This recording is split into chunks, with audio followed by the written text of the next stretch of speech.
menjadi teman dekatnya. Nah inilah yang ingin saya sampaikan pada rekan-rekan semuanya. Ayo kita sama-sama punya daya cegah, daya tangkal dan daya penanggulangan supaya kita semuanya ini, rekan-rekan semuanya ya, jangan sampai menjadi korban apalagi menjadi pelaku. Dua-duanya tidak enak ya. Pertama yang menjadi korban misalnya ya, mungkin keluarga ya sudah garis tangan, sudah nasib dan lain sebagainya. Tetapi tidak seperti itu mungkin yang ditinggalkan, karena apa? Sampai kapanpun pasti dia akan tetap tidak bisa melupakan. Kemudian bagi pelaku ya, kemarin si pelakunya yang berdua itu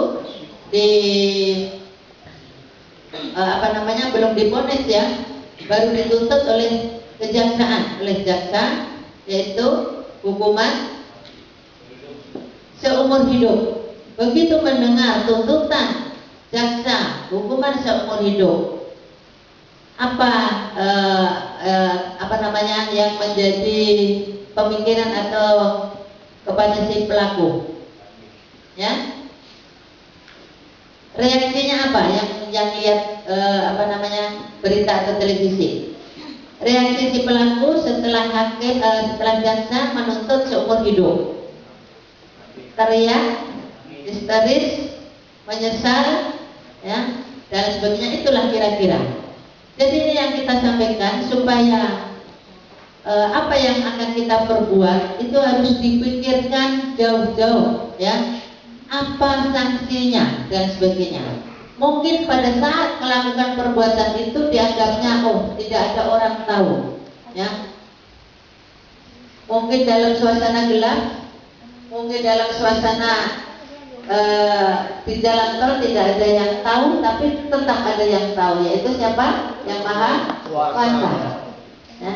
Polisi juga demikian, atas petunjuk yang kuasa dituntut untuk mencari siapa pelakunya.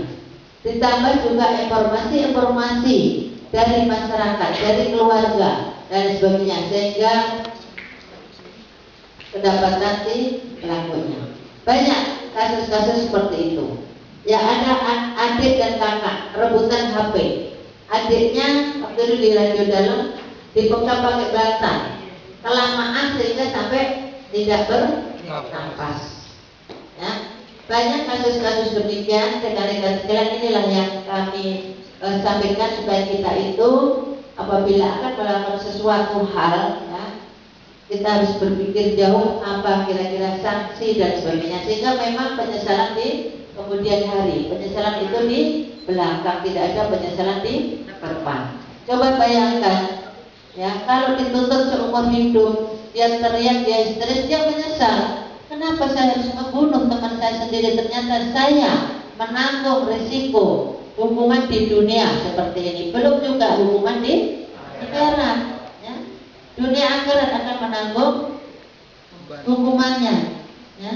Nah ini rekan-rekan sekalian, nanti menjadi duta-duta ya, rekan-rekan akan menyebarluaskan dan menjadi mensosialisasikan berbagai hal, tentunya tentang perbuatan-perbuatan yang melanggar hukum atau peraturan.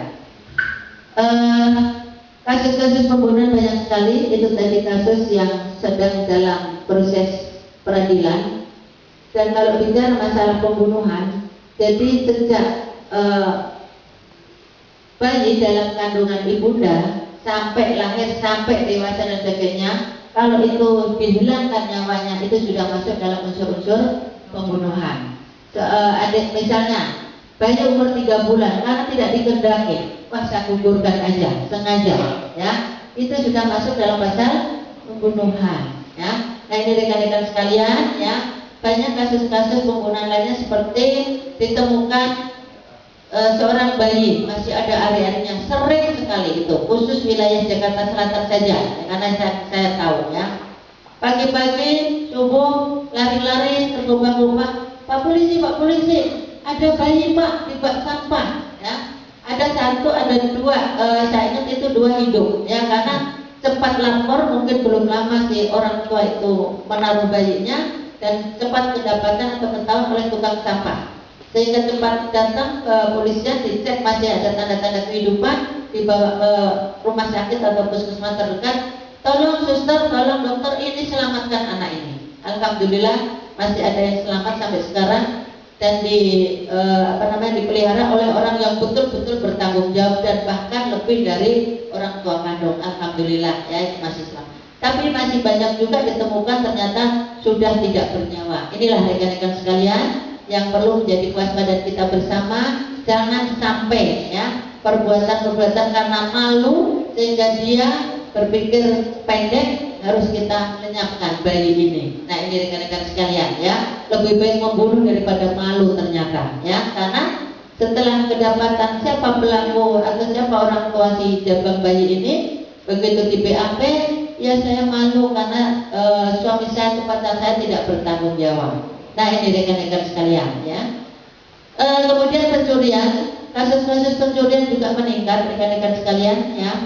Ini bisa terjadi di mana saja. Untuk itu khusus curanmor ini sangat tinggi. Bagi yang punya kendaraan bermotor, tolong diparkir tempat yang aman dan ditambah kunci pengaman. Aduh padahal baru 5 menit loh Bu, saya parkir di depan rumah, hilang. Banyak seperti itu. Sekarang pencurian kendaraan bermotor tidak pakai hitungan jam, tidak pakai hitungan menit. Bapak-bapak atau ibu-ibu sekalian atau rekan-rekan sekalian, kalau hitungan menit 1 kali 60 detik itu kan 1 menit ya, bicara 1 menit, coba hitung 1, 2, 3, 4 sampai 60 lama. Jadi sekarang mencuri kendaraan bermotor hitungan detik ya. Dia sudah punya keahlian dan dia sudah punya ciri-ciri khusus. Oh kendaraan baru sekarang modelnya seperti ini. Jadi dia sudah pelajari. Oh kelemahan kendaraan baru seperti ini. Oh kuncinya bentuknya seperti ini ya. Jadi rata-rata dengan kunci letter T, kendaraan apapun dia juga bisa buka. Jadi itulah rekan-rekan sekalian, jangan sampai ya rekan-rekan nanti baru pakai 5 menit kehilangan. Karena kalau sudah hilang memang agak sulit untuk ditemukan kembali. Kecuali memang ada rahasia-rahasia khusus kepolisian menemukan kendaraan bermotor tanpa surat-surat, biasa diumumkan di media atau di TV. Bagi siapa yang pernah kehilangan motor atau mobil, silahkan datang ke Polda Metro Jaya atau silahkan datang ke Polres setempat untuk dengan membawa surat-surat ya, surat-surat kepemilikan kendaraan tersebut masih bisa diselamatkan. Tapi biasanya orang mencuri ya, mencuri di Jakarta dibawa ke luar Jawa atau luar Jakarta. Nah inilah akan menyulitkan kita ya. Untuk itu sebelum kehilangan rekan-rekan sekalian harus tadi itu upaya-upaya preventif pencegahan supaya tidak hilang. Kemudian pencurian-pencurian yang lainnya juga marak, yang curanmor, rumsong. Kalau disebut rumsong itu rumah kosong. Nah untuk para pemilik-pemilik atau yang punya rumah misalnya akan weekend libur, tentunya dititipkan pada tetangga. Nah setiap libur kita misalnya ada libur merah 2 hari, oh ini diperkirakan masyarakat, tugas kita tadi itu peran Polri dalam Harkamtibmas menjadi tugas kita ya. Kita sudah punya kalender Kamtibmas. Oh ini minggu malam Sabtu biasanya apa, trek-trekan. Oh ini libur 2 hari, biasanya orang weekend keluar kota, banyak rumah kosong ditinggalkan. Tandanya apa? Maling-maling akan membaca. Ini jam 4 kok lampu di luar sudah nyala, berarti ini rumah kosong. Nah, kemudian ini siang bolong, kok masih lampanya nyala lampunya, berarti rumahnya kosong. Ya, oh, ini sudah malam hari, rumahnya gelap gulita, rumahnya kosong. Nah ini rekan-rekan sekalian, jadi sudah terbaca ya. Sehingga ayo kita sosialisasikan kepada sanak saudara tetangga kita ya, kalau ingin meninggalkan rumah tolong dititipkan kepada tetangga terdekat ya. Masih semangat? Oke. Coba berdiri semuanya.